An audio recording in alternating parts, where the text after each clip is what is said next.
Hello, I'm Gene Edwards, and welcome back to Conversations. And tonight we welcome national best-selling author Bernice McFadden. Though born and raised in New York, she grew up listening to family stories about Southern living, and her Southern roots have become the inspiration behind wonderfully woven stories filled with unconditional love, intense hatred, and unforgettable images of life. Welcome. Thank you. Glad to have you here. Thank you for having me. You're almost finished with your book tour. Almost. Tell me about the book tour experience. Oh, it's very exciting, but it's tiring also. It wears you out. Yeah, it does. Up and down in planes. You don't even know what city you're in half the time, what time it is. But you get to meet those readers, don't you? Yeah, that's a good thing. I like the interaction with my readers.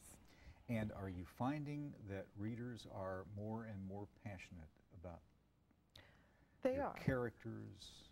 Yeah, definitely. The stories that move them? When you hear someone say, you know, long after I closed that book, those characters were still with me, and I thought about them for weeks. That's a good thing. That's a wonderful compliment, isn't it? Mm-hmm.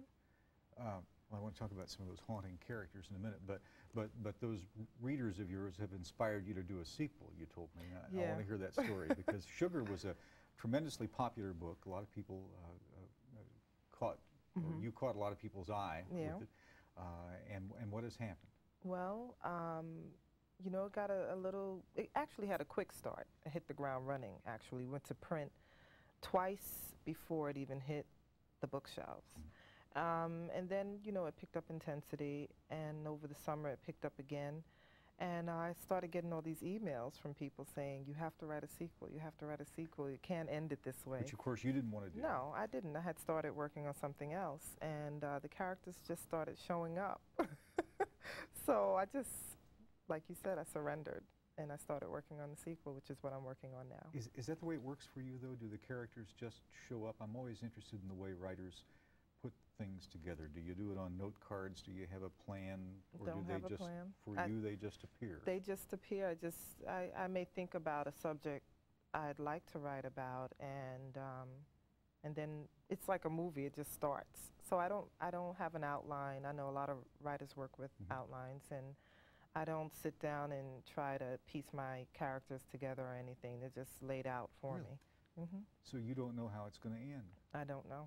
So I may want it to end a certain way, and you know, the story makes its own decision. What would your writing teachers say about that? Well, I mean, I had one real writing teacher, my professor at Fordham University, and she was the first one to really push me towards trying to get published, and she didn't have a problem with it.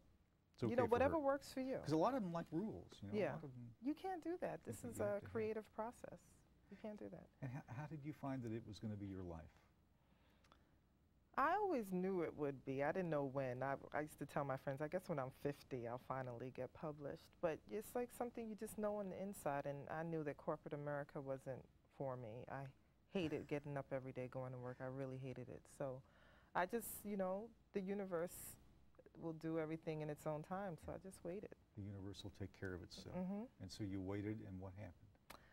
And after 9 years of trying to get published, when it happened very quickly. I signed with my literary agent on a Monday, and I had a 2-book deal the same week, that Friday. Wow. So your advice to young writers has got to be? Keep writing. Keep writing, no matter how many rejection letters you get.